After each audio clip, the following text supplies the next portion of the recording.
அப்பா அரசமுத்தும் பையன் பச்சைமுத்தும் பக்கத்துல இருக்கிற பூங்கா ஒண்ணுக்கு விளையாட போறாங்க. அங்க விளையாட யாருமே இல்லாதனால இருக்கிற கல்லெல்லாம் எடுத்து சின்னதா வீடு கட்டி விளையாடலாம்னு முடிவெடுத்தான் பையன் பச்சைமுத்து. அப்ப அங்க இருந்த ஒரு பெரிய கல்லை ஒண்ண உருட்டி பாக்குறான், உருட்ட முடியல. என்னமோ பண்ணி பாக்குறான், லாஸ்டா ஒண்ணுமே வேலைக்கே ஆகல.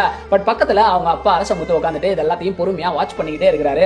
அவன் ட்ரை பண்ணிக்கிட்டு இருக்கப்ப அவங்க அப்பா பக்கத்துல வராரு. வந்து நீ உன்னோட எல்லா ஸ்ட்ரென்த்தையும் யூஸ் பண்ணிட்டியா அப்படின்னு கேக்குறாரு. ஆமாப்பா, என்னோட எல்லா ஸ்ட்ரென்த்தையும் யூஸ் பண்ணிட்டேன், என்னால முடிஞ்ச அளவுக்கு ட்ரை பண்ணி லாஸ்டா முடியவே இல்ல அப்படின்ற நிலைமைக்கே வந்துட்டேன்னு சொல்ல, அப்ப அப்பா சொன்னாராமா, நீ உன்னோட எல்லா ஸ்ட்ரென்த்தையும் யூஸ் பண்ணவே இல்ல, ஏன்னா நீ என்கிட்ட வந்து எந்த ஹெல்ப்புமே கேட்கல, அதாவது நீ என்னைய யூஸ் பண்ணவே இல்ல அப்படின்னு சொன்ன உடனே தான் அவனுக்கு புரியுது. ஐயோ அப்படின்னு சொல்லிட்டு அப்பா கிட்ட ஹெல்ப் கேட்கறான். லாஸ்டா ரெண்டு பேருமே சேர்ந்து அந்த கல்ல நகர்த்துறாங்க. சின்னோடு கான்செப்ட் தாங்க. என்னன்னா இன்னைக்கும் நம்மளும் நிறைய நேரத்துல நம்மளுடைய பிரச்சனைகளை, நம்மளுடைய தடைகளை என்னால முடியும் அப்படின்னு சொல்லிட்டு தள்ளி பாக்குறோம், தாண்டியும் பாக்குறோம். முடியலன்னா உடனே நம்மளும் சோர்ந்து போயிடுறோம். ஏன்னா நம்மளோட ஃபுல் ஸ்ட்ரென்த்தை யூஸ் பண்ணாதனாலதான். நம்மளோட பயங்கரமான ஸ்ட்ரென்த் நம்ம கூட இருக்கிற ஏசப்பா தாங்க.